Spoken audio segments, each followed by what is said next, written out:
Good afternoon, everybody. I'm so pleased to be here. Thanks to Scott for the warm invitation.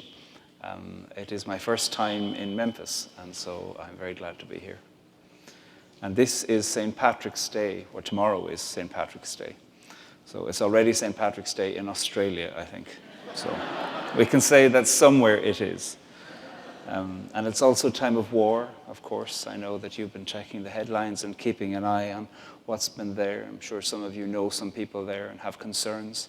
It's a time of possible dialogues. I'm checking the news for those too and thinking, are they going to hold water? Please God, they will hold enough water to the next round. Peace talks only need to last till the next round. They don't have to solve everything, but they can just bring us onto a next step. So please God, something will come out. And it's also a time of continuing concern about climate change.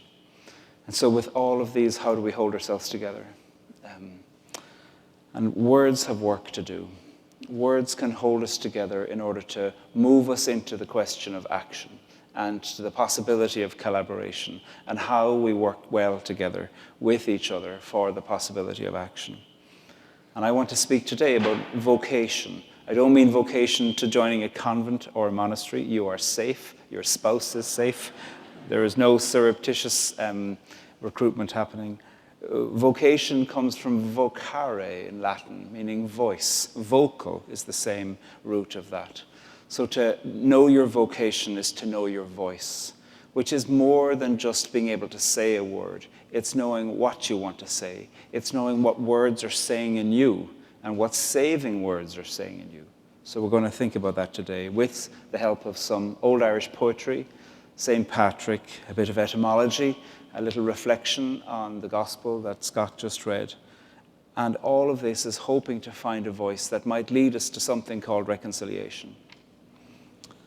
So before thinking about St. Patrick, and I'm going to talk a little bit about his life, I want to mention the song from the 7th century, which is 1400 years ago. This is a piece called the Song of Amerigen, which is a saga written about a particular battle that had happened in Ireland 1,000 years before that even. And this particular song, this particular poem was written in the 7th century, and it's translated into English by Douglas Hyde. And the Song of Amerigen. Amerigen was a warrior. And this is what he says. I am a stag of 7 tines. I am a flood across a plain. I am a wind on a deep lake. I am a tear the sun lets fall.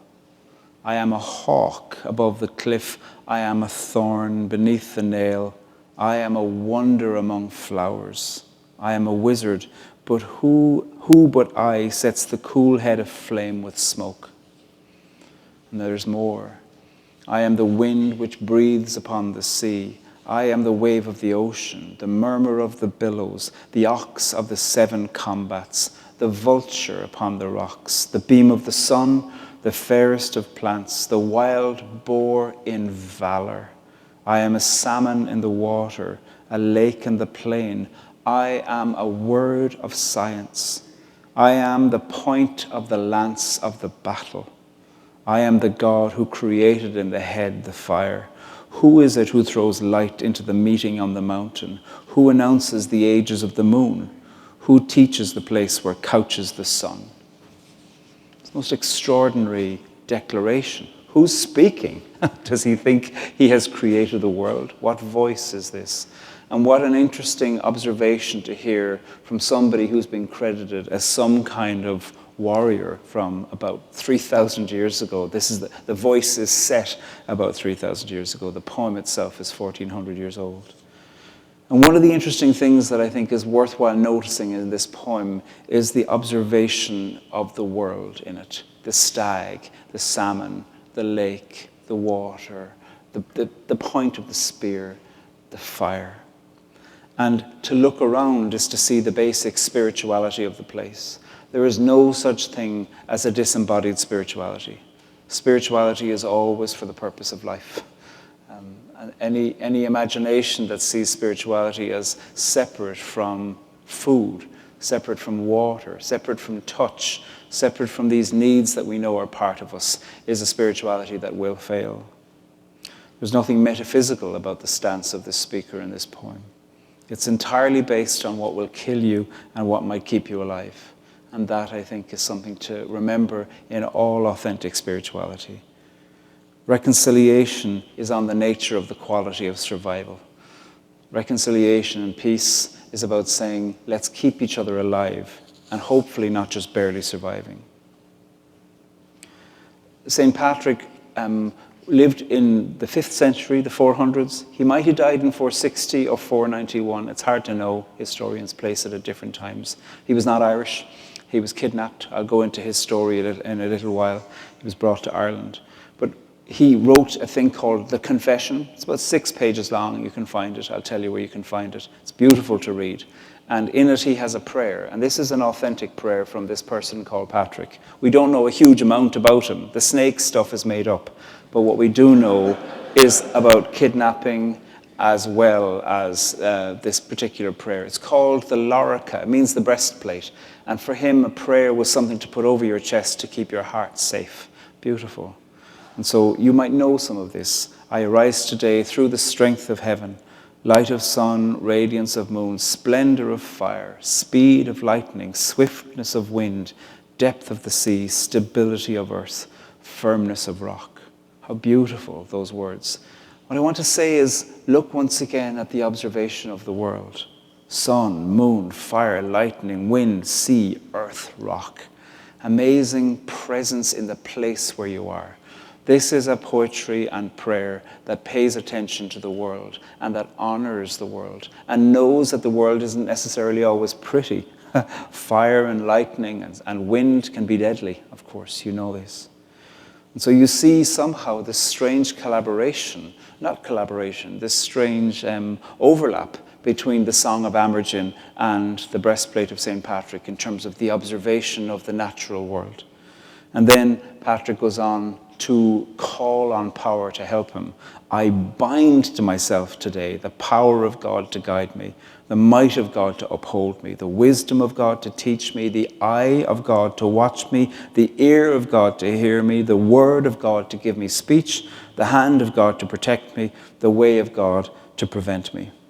He doesn't go on to the liver or anything else, or the stomach of God. He keeps all those things out. But again, he's thinking about God in the way that we only know how to think about what it means to be alive, which is in the body.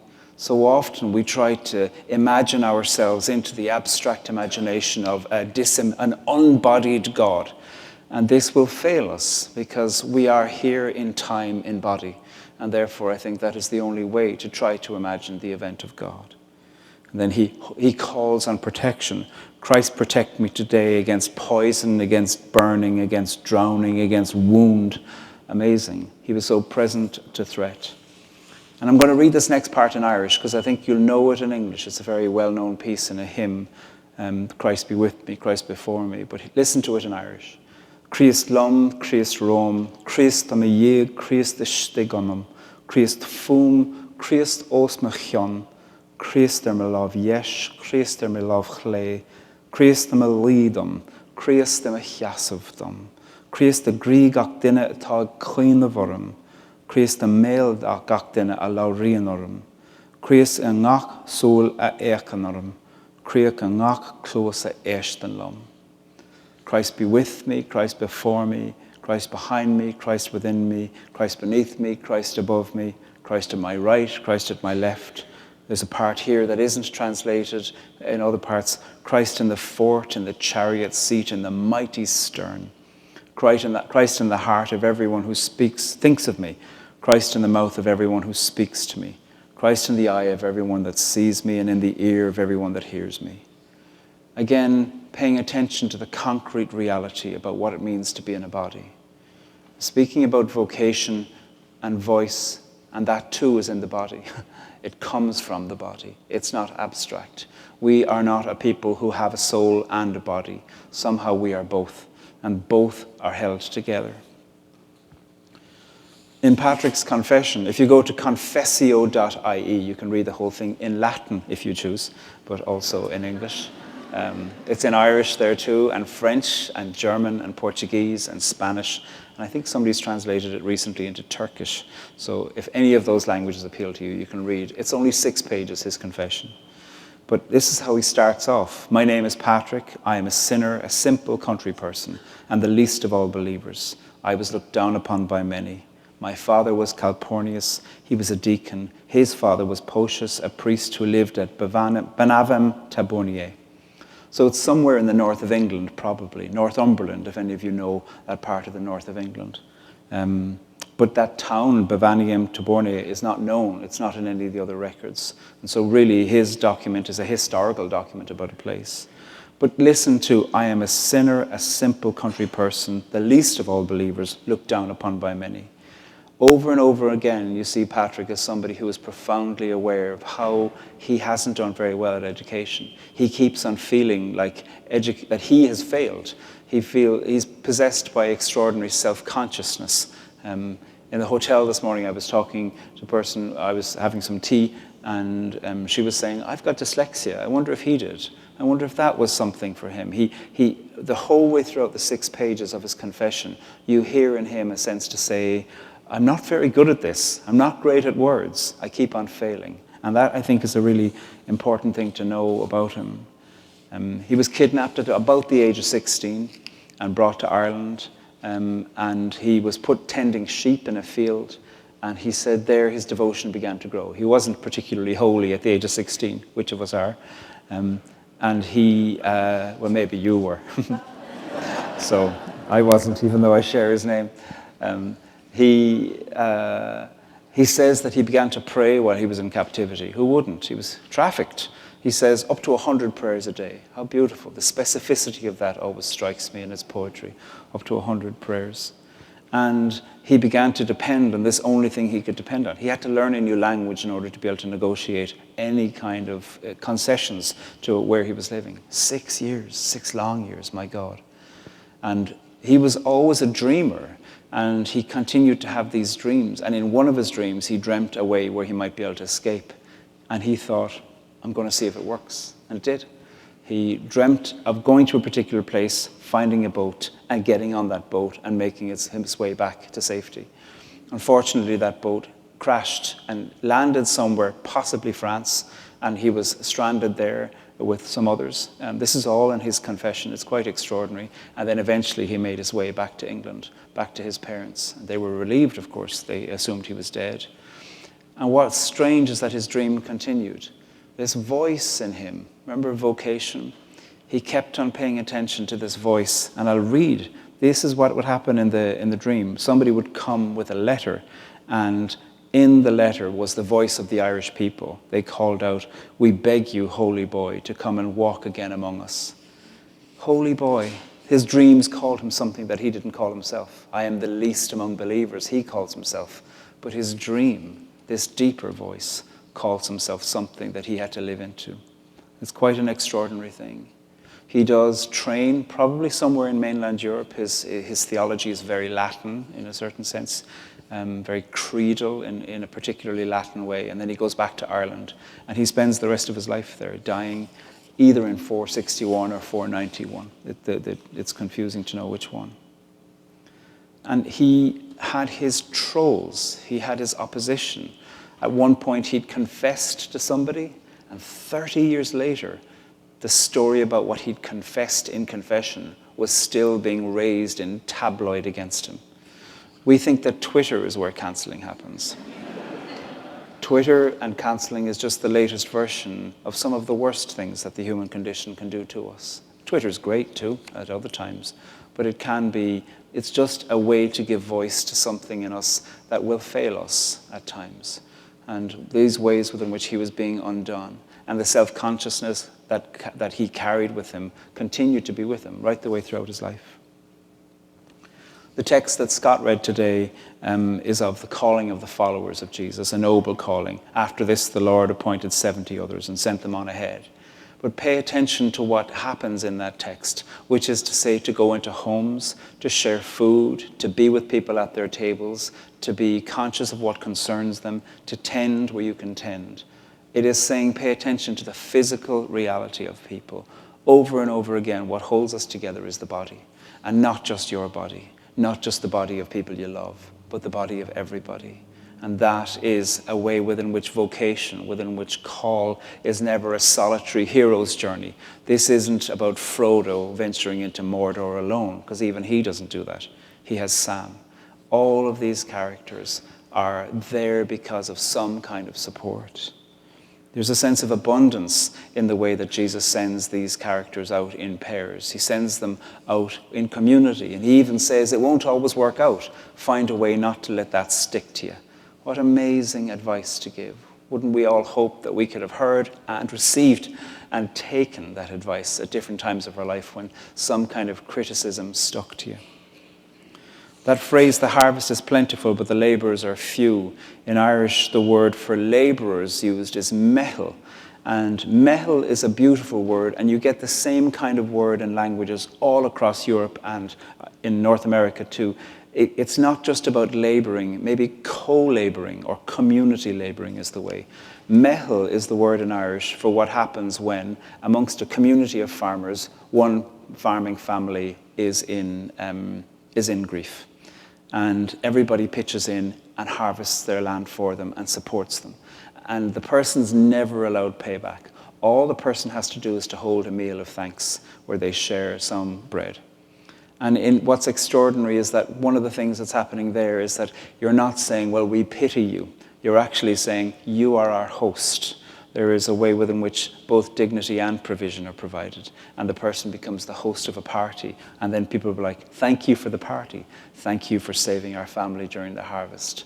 There's this beautiful reciprocation. So the harvest is plentiful, but the mehel is few. How is it that we can turn with physicality to the bodies of each other and pay attention in this? I am the wind of 7 climates. I am the stag upon the hill. I am the loaf of bread in the freezer. I am the lasagna baked. I am the hand that said, I'll help. I am the person that says, I look after that for you. All of these ways within which these ancient poetries, these ancient prayers can be present in the everyday here. I am the peace negotiation. I am the concession. I am finally laying down pride about a past that never existed in the name of making sure fewer people are killed today in the name of war. These are the kinds of concessions we need, from the small to the large, to the enormous. The cost of receiving all of this is the possibility of considering ourselves to be in relation to each other. And that is a high cost because we are often people who wish to be alone for understandable reasons, private reasons, all kinds of reasons. But these texts, Patrick's story, the Song of Amerigen, the text that we see here of Jesus calling his friends to go out and be agents of good news in the embodied everyday of life. These things say you need to know how to both give and receive, and that requires knowing what it's like to be in community. That is perhaps what we call God. God perhaps is made and made and made, light from light, God from God, in moments of great generosity, where somebody says, I'll cook twice as much tonight in order to put that in the freezer of my neighbor tomorrow. You've done that, I know, and you've received that, I know too. This kind of laboring, co-laboring is for the benefit of everyone. It asks us to pay attention to the everyday. I saw a photograph the other day of a man feeding cats, stray cats in Kiev, because he wanted to give. It isn't just about, what are you doing that for? What's the point of that? It's saying the point of it is the point of it. It is to tend. It is to show that you might have taken my safety from me, but you will not take my dignity. As long as there's bones in me, I will do what I love. Other people are translating poetry from Ukrainian into English or from English into Ukrainian as a way of saying, this is what I'm made for. This is voice. Voice is not just survival. Voice is a way of being present. And what we hear in this over and over again is that vocation sometimes comes through these calls, this a magnificent hero's call that you see with these fellas who are the friends of Jesus. But other times you see it in the crisis of Patrick. You too have known a situation where, like you'd hear in Al-Anon, that you're not able to change what's in front of you. So therefore you have to learn to adapt. That too is a kind of a call Not into any great hero's journey. I don't want to elevate anything to say there's great meaning in it. But what I do know is that there might be the attempt, the hope, to try to put voice in it, to try to say, I can't change this, and it feels like choice has been taken from me. What does it mean to have voice in this here and now? Whatever that is, a limitation, something that can't happen, some kind of moment that you thought would happen but isn't, and how can I find authenticity and generosity in that moment? And the deepest senses of inadequacy will always be with you. That's okay. Patrick continued to think he was a fool. It didn't matter. Despite his story about himself, his dreams told him a story about a different kind of person he could be. And somehow that sense of inadequacy is also perhaps the site of your deepest voice. And your voice will always call you into vocation, into community, an unexpected community perhaps. And that vocation is always a call to the earth. The stag, the deer, the grasses, the hills, the waves, the fridge packed with food, the card written, the text message, the phone picked up. All of these things are of the quality of what we know is to respond to what is most in need of us, which is community, which is support, which is love, which is art, which is a way of saying we are not just here to barely survive. We are here in what Emily Dickinson called finite infinitude, somehow to hold both of those within us. We know we'll die, and we know we touch time also. To hold those things together and make sandwiches for each other, make peace deals with each other. This is the deepest vocation in all of us. And this, in remembering Patrick, a man who thought he was a fool, is what we're called to do. To remember that even in ways where we are fools, to pay attention to, here is how I can tend to somebody else with a sandwich, with a text message, with a concession, with the possibility of communication, with using the deepest voice in me to reach the deepest voice of someone else and shaping words that might save us. In Irish, we don't say the word of God when we finish something. We say the verb of God, Bríthar dé. And may there be a verb of God made among us in all the work we do. Amen.